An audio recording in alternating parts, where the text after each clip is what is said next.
Halo Sobat PK, ketemu lagi dengan saya Joanita. Kita hari ini bahas mengenai karir di Warta Karir, program kami yang sudah beberapa episode, baru beberapa episode gitu ya. Baik, untuk tema hari ini kita akan bahas mengenai workplace skill. Nah, di mana dunia kerja tahun ini atau saat ini tuh sedang mengalami perubahan yang sangat cepat gitu ya, sangat cepat dan juga signifikan. Kemudian untuk bisa sukses dan bersaing di tahun 2024, profesional, para pencari kerja harus bisa beradaptasi dengan setiap perubahan yang terjadi juga dengan cepat. Dengan saya hari ini sudah ada praktisi HR Mbak Fitri dari PT DMA. Halo Mbak. Halo Mbak Joanita, selamat siang, apa kabar? Baik, puji Tuhan, Alhamdulillah, sehat Mbak? Sehat, Alhamdulillah. Mbak, ini bahasannya agak cukup berat ya Mbak ya, tentang workplace skill yang memang dibutuhkan saat ini di tahun 2024. Sebenarnya maksudnya ini tuh apa dulu sih Mbak, biar teman-teman tuh paham dulu lah gitu. Silakan Mbak Fitri. Oke, workplace skill itu sebenarnya skill-skill yang dibutuhin atau keterampilan yang dibutuhin di dunia kerja gitu. Nah kalau kita bicara workplace skill sebenarnya ada technical, ada yang non technical. Kalau bagi dua ya Mbak. Betul. Ya? Kalau yang technical itu skill-skill yang bisa didapatkan dari sekolah, dari kursus, dari seminar dan lain-lain. Kayak misalnya video editing, graphic bisa design. Dipelajari lah ya Mbak ya. Bisa dipelajari, betul. Nah kalau yang satu lagi yang non technical biasanya disebutnya human skills atau umumnya soft skills, kadang-kadang suka dibilang soft skill. Itu adalah skill-skill yang nggak bisa didapetin dari sekolah, dari kursus dan sebagainya. Tapi ini tuh kayak pembelajaran sepanjang waktu gitu, sepanjang kita hidup gitu. Jadi kayak misalnya ada komunikasi, kemudian ada kemampuan berpikir kritis, kreativitas, analytical thinking dan lain sebagainya. Itu soft skill yang selama ini kita kenal di dunia kerja. Nah, kalau kaitan sama 2024, lagi-lagi saya selalu mengkaitkannya dengan pandemi ya. Jadi emang COVID-19 ini tuh ngerubah banyak hal lah gitu. Semua aspek kehidupan tuh kayaknya ikut berubah gitu. Termasuk kebutuhan di dunia kerja gitu. Soft skill yang human-nya juga ya Mbak ya? Betul, human-nya juga. Yang pasti adalah tadi yang Mbak Ari udah sebut adalah soal adaptasi. Jadi memang kebutuhan kemampuan adaptasi itu jadi poin penting saat ini. Jadi seberapapun kita punya skill teknis, tapi kalau kemampuan adaptasi kita rendah, maka kita nggak bisa juga kemudian menunjukkan performa yang maksimal. Jadi saya kasih contoh aja di kantor saya yang terakhir itu, saya join di perusahaan yang masih nol, belum ada. Jadi bangun dari awal. Bangun dari awal, perusahaannya baru. Di mana banyak orang-orang yang memang yang saya rekrut itu backgroundnya nggak di situ, belum pernah join di perusahaan yang dari scratch gitu, dari nol gitu. Jadi kita berangkat bareng, gedein bareng-bareng gitu. Jadi kelihatan banget di situ kemampuan adaptasinya diperluin banget karena dinamis banget Mbak Joanita. Jadi bisa berubah-berubah setiap saat gitu. Dan itu cepat banget. Kalau misalnya saya rekrutnya orang-orang yang nggak punya kemampuan adaptasi, udah pasti berguguran tuh, gitu ya, berguguran di tengah jalan. Tapi ini yang terjadi, alhamdulillah sampai dengan terakhir saya di sana, mereka masih ada di tempat bertahan gitu, dengan kemampuan yang semakin membaik dan membaik gitu. Jadi adaptasi itu jadi sangat penting. Apalagi kalau kemudian amit-amit, kemudian ada terjadi lagi bencana besar gitu ya, pandemi atau apapun lah itu ya. Kalau nggak punya kemampuan adaptasi udah pasti bisa depresi, bisa stres dan lain sebagainya. Tapi kalau diadaptasi, kemampuan adaptasinya bagus, dia akan cari solusi nih. Gimana caranya supaya gue bisa tetap survive gitu di kondisi yang saat ini gitu. Nah yang berikutnya adalah kemampuan komunikasi. Nah lagi-lagi karena perubahan pada saat COVID itu kan kita terbuka peluang untuk komunikasi secara global. Itu terbuka gitu karena job opportunity sekarang jadi banyak nih yang remote gitu. Jadi kita harus bisa komunikasi. Banyak gitu ya. Iya. Jadi karena pandemi orang ngeliat ternyata bisa ya kita ngejalanin bisnis secara remote gitu. Betul. Bisa sekolah pun ya Mbak. Sekolah pun bisa remote. Jadinya betul. Kita dipaksa atau dituntut untuk bisa berkomunikasi nggak cuma di levelan kita aja, tapi juga di levelan atas dan bahkan lintas benua gitu. Terus kemudian pada saat pandemi kan juga kita komunikasinya terbatas kan cuma lewat Zoom dan lain sebagainya. Jadi butuh kemampuan komunikasi yang efektif supaya semua pesan, semua kolaborasi itu tersampaikan lewat text message gitu atau lewat Zoom meeting dan lain sebagainya gitu. Kalau kita nggak punya itu udah pasti nanti bisa salah paham lah, bisa miskomunikasi dan lain sebagainya gitu. Terus yang juga perlu adalah kemampuan untuk service orientation. Jadi kalau sekarang kan kompetitif banget nih dunia bisnis gitu. Jadi apa sih yang bisa ngebedain kita sama pemain yang lain adalah salah satunya adalah service kita ke customer gitu. Jadi kalau pernah makan di restoran-restoran pasti yang diingat adalah servisnya kan gitu. Mau sebagus apapun restorannya kalau kemudian makanannya gitu Mbak. Kalau servisnya nggak menyenangkan kita pasti menolak untuk balik kan. Ya, nggak lah, gue nggak mau balik lagi gitu kayak gitu. Jadi itu termasuk kalau kita di industri yang lain, nggak cuma kuliner gitu, servis itu jadi sesuatu yang poin penting gitu. Termasuk kalau di HR tuh misalnya servis kita ke kandidat. Jadi saya selalu tekankan sama tim-tim saya, kita sebutnya kandidat experience gitu. Jadi selama proses seleksi itu mereka harus merasa nyaman, merasa kita kita urusin gitu, dari mulai penjadwalan interviewnya, dari mulai kemudian dokumen-dokumen yang dibutuhin segala macam, informasinya detail dan lain sebagainya. Alhamdulillah sampai sekarang sih kandidat yang saya rekrut semuanya merasa nyaman ketika berproses sama saya gitu. Itu yang kemudian membedakan antara satu rekruter dan yang lainnya gitu. Terus yang berikutnya juga kecerdasan emosi, emotional intelligence itu jadi penting sih kayaknya. Itu paling penting. Itu kan gimana kita mengontrol emosi gitu. Itu kaitannya juga sama seberapa kita mampu memanage kita punya stres gitu. Jadi itu komunikasi. Stress management berarti ya Mbak ya. Larinya ke arah sana. Teamwork of course itu juga jadi penting karena ya again saat ini kan masih banyak juga yang kerjanya remote. Bahkan mungkin kalau kayak Tribun gini kan cabangnya banyak gitu ya. Jadi koordinasinya kan nggak mungkin juga tiap hari kita visit ke on-site gitu kan. Head to head itu nggak setiap hari, bener sih Mbak. Jadi teamwork dan kolaborasi itu jadi sesuatu yang penting juga saat ini gitu. Oke, Mbak gini, kalau tadi dari yang obrolan kita dari awal sampai dengan saat ini ya, kalau mungkin pengalamannya Mbak di perusahaan yang baru, itu kok kayaknya lebih ke human skill. Ada pertanyaan begini Mbak, dari beberapa survei yang kami berikan sebelum acara ini, itu ada satu pertanyaan yang sebenarnya kalau interviewer atau perusahaan itu lebih mementingkan mana? Soft skill atau hard skill-nya? Gimana menurut Mbak? Oke. Sebenarnya kombinasi dua-duanya. Tapi ada posisi-posisi tertentu yang memang hard skills-nya itu jadi sangat spesifik, kayak misalnya dulu saya pernah rekrut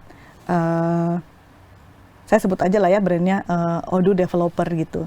Itu adalah aplikasi yang sempat booming beberapa tahun yang lalu. Saya nggak tahu sekarang masih atau enggak. Dan itu talentnya di market atau kandidatnya di market tuh sedikit banget karena rebutan. Semua perusahaan tuh kayak butuh gitu. Nah pada akhirnya kalau kita kemudian mengutamakan soft skill, kita nggak akan dapat kandidat nih karena mereka cenderung dia, karena ngerasa laku kasarnya. Jadi sombong ya. Nah gitu, jadi kita sebagai rekruter juga harus bisa adaptasi gitu. Ini kondisi kita emang lagi butuh banget. Jadi itu kita kesampingkan dulu gitu. Jadi asal nggak yang kebangetan gitu, kurang ajar, atau dari awal interview barangkali udah ngeluarin statement yang bikin kita hitam gitu ya Mbak. Itu sih enggak. Tapi kalau misalnya mereka kemudian terdengar seperti sombong ya wajar karena memang mereka lagi laku gitu. Tapi kalau terus kemudian posisi-posisi yang menurut kita secara talent di market juga cukup banyak, soft skill jadi utama sih, terutama kalau misalnya kita bicara mereka-mereka yang udah di level atas ya, karena kan itu mah hard skill-nya udah nggak perlu dipertanyakan lah, mereka udah sampai di level manager, level direktur udah pasti mereka nguasain lah technical skills-nya. Jadi soft skill jadi lebih penting. Gitu. Baik. Jadi tergantung dari posisi apa sih yang saat itu kita mau atau mungkin kita tuju gitu ya Mbak ya. Dan juga dilihat juga nih perusahaannya gitu ya nggak sih Mbak? Jadi nggak bisa disamaratakan apakah lebih penting hard skill atau soft skill, semuanya sama, semuanya saling menunjang gitu ya Mbak ya. Tapi memang kalau di awal-awal sih kayaknya interviewer ini lebih banyak melihat soft skill ya, benar ya Mbak ya? Gitu ya. Karena kan memang harus datang interview, ya mohon maaf aja nih kalau misalnya tiba-tiba Anda datang dengan baju yang mohon maaf yang nggak sopan atau bagaimana kan juga dilihatnya udah nggak enak, kayak gitu nggak sih Mbak? Nah baik, saran sekarang dari Mbak Fitri sebagai HR praktisi ya Mbak ya, untuk para interviewer ini, ketika mereka datang untuk interview gitu ya Mbak ya, sebaiknya itu seperti apa gitu, maksudnya mereka kan pasti udah siapin nih, oh yang diperlukan adalah dia harus pandai, misalnya dia hafal, misalnya anak hukum ya Mbak, hafal kitab-kitab undang-undang apalah gitu kan. Nah untuk yang mereka-mereka ini yang baru-baru pencari kerja ini kan mereka juga belum punya pengalaman, sebaiknya tuh mesti kayak gimana sih Mbak bersikapnya, atau harus ya udah diem aja dulu sih gitu-gitu gimana sih Mbak, atau baiknya gimana gitu Mbak, biar mereka juga nggak salah ya, biar juga di mata si interviewernya ini tetap positif lah gitu Mbak. Oke. Jadi kan kalau tahapan interview biasanya ada HR, ada user nih. Kalau HR biasanya tadi yang Mbak Eri sebutkan, kita lebih banyak gali potensi, which is biasanya soft skill. Nanti bagian teknis itu nanti adanya di area user. Jadi tergantung yang dihadapin siapa. Kalau misalnya yang dihadapin adalah HR, tadi saya bilang tips di mungkin di episode yang sebelumnya, mereka harus baca betul job requirement-nya seperti apa gitu. Nah, kalian nanti pada saat menjawab pertanyaan hubungkan ke sana. Jadi misalnya yang dibutuhkan adalah kemampuan project management gitu. Kalau kalian punya pengalaman di project management dan diceritain pengalamannya. Jadi waktu itu ditugaskan sebagai project manager di misalnya event musik di kampus gitu. Nah, itu yang ditonjolkan gitu. Jadi akan jauh lebih baik kalau misalnya memang yang disampaikan adalah contoh-contoh nyata gitu. Jadi kita akan HR lebih ngerasa yakin bahwa orang ini emang benar punya pengalaman dia di bidang yang dia cari. Betul, gitu ya, makanya teman-teman yang masih sekolah, yang masih kuliah, jangan cuma kupu-kupu kayak saya dulu, kuliah pulang, tapi juga ikut organisasi, ikut kegiatan, karena itu nanti bermanfaat banget pada saat cari kerja. Nah, ketika kemudian interviewnya sama user, nah ini yang mesti disiapkan secara teknis gitu. Jadi user ngerti kok kalau misalnya kalian baru fresh graduate, juga nggak akan nanya yang berat-berat gitu, pasti nanyanya yang basic-basic. Jadi jangan juga nggak tahu banget sama sekali gitu. Kalau anak legal ya udah pasti harus paham mengenai undang-undang dan sebagainya, undang-undang, gitu ya, legal drafting dan lain sebagainya. Yang basic-basic aja gitu, karena nggak mungkin juga ditanyain hal-hal yang kompleks gitu, salah juga nanti usernya. Terlalu over ekspektasi sama kandidatnya gitu. Tapi saya yakin user-user ini udah cukup bijak lah untuk bisa melihat ini kandidatnya di level apa, mereka harus tanya apa gitu. Terus tadi benar yang di episode sebelumnya Mbak Ari bilang, jangan lupa kalau interview itu juga sebelum datang harus riset mengenai perusahaannya, karena itu satu menunjukkan bahwa kalian memang antusias dengan apa yang ditawarkan sama perusahaan itu, terus emang punya rasa ingin tahu yang tinggi gitu. Jadi jangan datang dengan kosong, apa yang kamu tahu mengenai perusahaannya, karena kayaknya mostly itu selalu ditanyain apa yang kamu tahu mengenai perusahaan ini gitu. Nggak perlu juga tahu mengenai cara detailnya gitu. Misalnya nilai laba sekian tahun ini, nilai sahamnya berapa hari ini gitu, nggak perlu gitu. Tapi paling nggak juga ya Mbak ya. paling nggak ini industrinya bergerak di bidang apa. Terus kemudian lokasinya di mana, misalnya kayak gitu. Terus produknya apa kayak gitu. Terus juga jangan lupa kalau misalnya pada saat ditanya apakah ada pertanyaan, harus nanya. Itu nunjukin bahwa kita memang punya antusiasme yang cukup tinggi gitu. Baik. Tadi Sobat VK dan juga para kandidat kerja jadi sudah paham banget ya, tadi Mbak Fitri bolak-balik tuh ngingetin untuk cari tahu dulu tentang perusahaannya yang kamu tuju gitu kan. Lalu juga interviewer tuh juga ternyata mengerti kok kalau misalnya kita baru lulus juga ya nggak akan terlalu di-push gitu loh ya Mbak, dengan pertanyaan-pertanyaan yang rasanya tuh di luar nalar tuh enggak. Jadi nggak usah takut gitu ya, nggak usah takut untuk para pencari kerja, jangan sampai takut bahwa interviewer ini akan menanyakan ke kalian semua yang di luar nalar ya. Jadi nggak usah takut. Jadi ya udahlah, pokoknya yang penting asal percaya diri, kita punya skill yang baik yang dibutuhkan, lalu kita juga punya soft skill yang juga mumpuni, terutama dari background keluarga biasanya kalau soft skill itu ya Mbak. Nah itu udah percaya diri aja.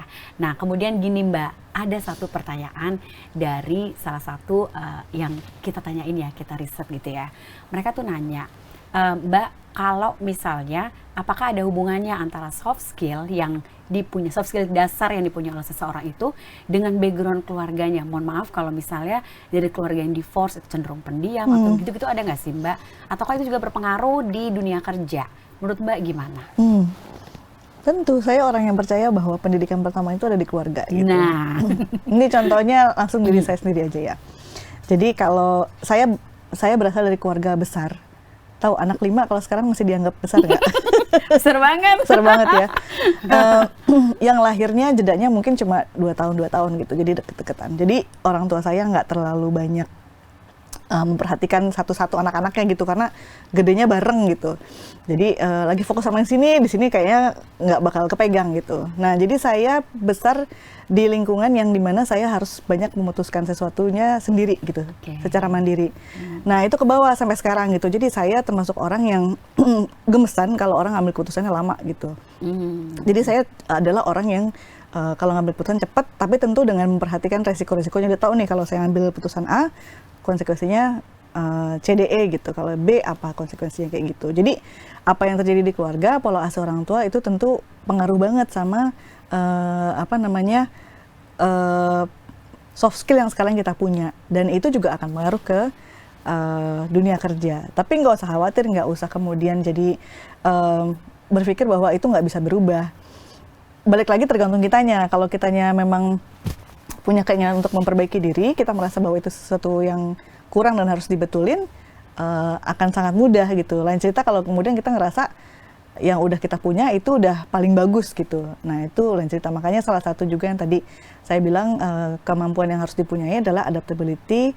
Satu lagi barangkali kemauan untuk terus belajar gitu. Karena balik lagi soal teknologi ini kan nggak akan pernah berhenti gitu, dia akan terus berkembang. Jadi emang industri ini akan sangat butuh orang-orang yang kayak gitu, yang mau berubah dan mau belajar gitu. Mau beradaptasi. Tadi gitu ya, Jadi no worries lah sama mereka-mereka yang mungkin ngerasa tadi mungkin contohnya adalah dari keluarga divorce, broken home dan lain sebagainya. Hidup kalian nggak berhenti sampai di situ kok gitu. Nah ini kan masalahnya yang bertanya itu divorce-nya itu pada saat pandemi Mbak. Jadi kan berpengaruh. I see. Pandemi jadi dia lulus, dia harus mencari kerja. Jadi kayak mungkin lebih ke kesehatan mental Mbak. Gitu loh. Jadi kebacanya mungkin nanti di psikotes ya Mbak ya mungkin ya. Tapi kan bisa disebutkan alasan, bisa jadi begitu ya Mbak ya? Bisa. Pada saat interview itu dijelaskan aja gitu. Jangan khawatir untuk juga kemudian bercerita mengenai background yang sifatnya pribadi, sampaikan aja gitu. Tapi again secukupnya aja gitu. Jangan lebay gitu ya.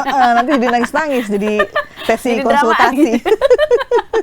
Baik Mbak Biti, terima kasih. Ini ada satu pertanyaan yang menggelitik saya Mbak, tapi memang di luar dari tema ini mungkin ya, tapi masih menyangkut tentang keluarga. Jadi belakangan ini kan ramai di media sosial ya, kalau ada satu kandidat, seorang interviewer yang berhadapan dengan si pencari kerja kandidat gitu ya, dia sedang interview atau sedang psikotes tapi ditungguin oleh ayahnya. Jadi dia minta izin nih sama sini, boleh nggak sih papa saya akan diem, papanya minta izin, saya akan diem, saya pengen tahu anaknya.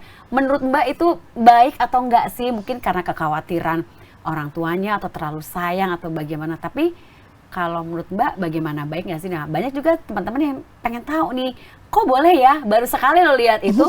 Nah boleh nggak sih kalau misalnya itu ditanyain ke Ibu Fitri, sebenarnya kalau yang ada di isi kepalanya para interviewer kalau terjadi seperti itu bagaimana? Gimana Mbak? Oh iya ya, sempat lihat juga tuh videonya. Jadi kalau menurut saya sebenarnya anak datang ke perusahaan untuk seleksi ditemenin itu sih udah sering ya, dulu zaman saya kerja mungkin 14 tahun yang lalu lah gitu. Iya. Tahun 2010 2011 tuh udah ada yang kayak gitu. Saya gitu. pun begitu Mbak. Nah kan. Tapi memang nggak pernah ada pengalaman yang kemudian orang tuanya ikut sampai nemenin di ruang interview gitu. Enggak ya, paling di depan aja kan ya. Di depan aja. Jadi menurut saya sih sebaiknya nggak usah. Kecuali kalau misalnya dia punya Jadi kalau perusahaan keterbatasan kemarin nggak mungkin ya. Itu lain soal ya. atau keterbatasan fisik yang memang harus ada pendamping terus gitu. Jadi entah apalah gitu penyakitnya yang mungkin dia mungkin bisa lebih tenang kalau ada orang tuanya yang dikenal atau apa segala macam, ada trauma-trauma tertentu gitu. Tapi kalau memang bisa tanpa orang tua sebaiknya begitu, karena itu apapun yang kita lakukan pada saat kita datang untuk hadir di undangan interview itu jadi penilaian gitu. Dari mulai apa namanya cara kita greetings di resepsionis sampai nanti pada saat kita salaman duduk itu tuh udah mulai jadi penilaian.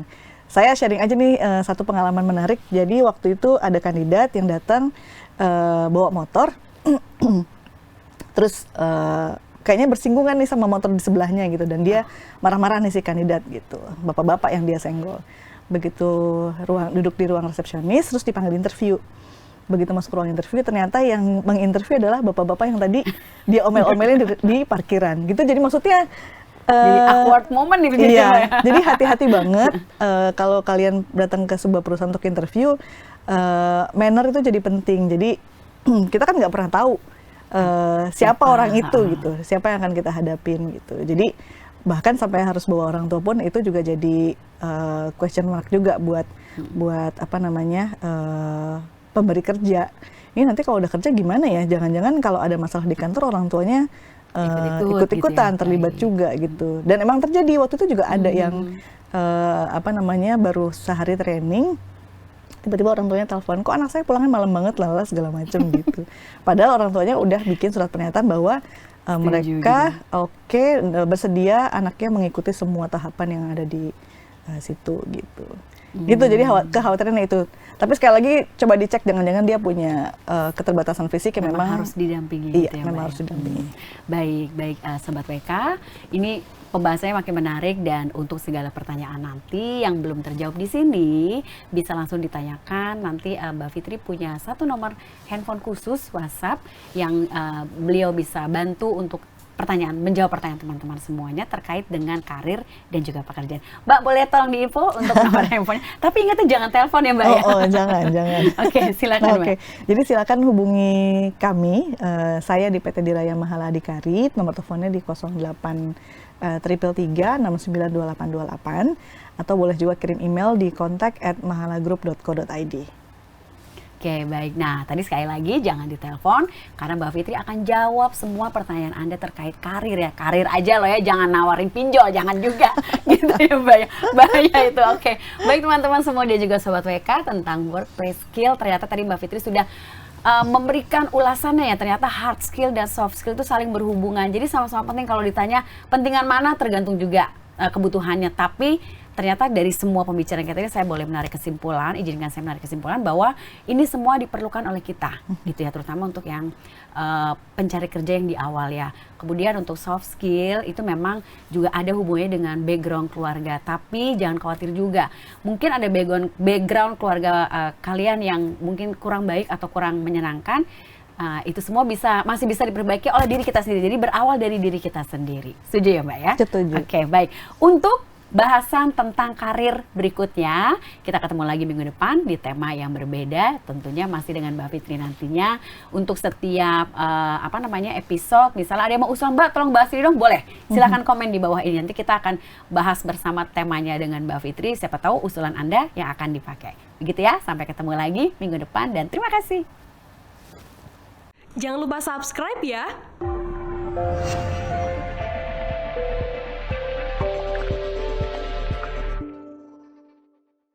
Jangan lupa subscribe ya.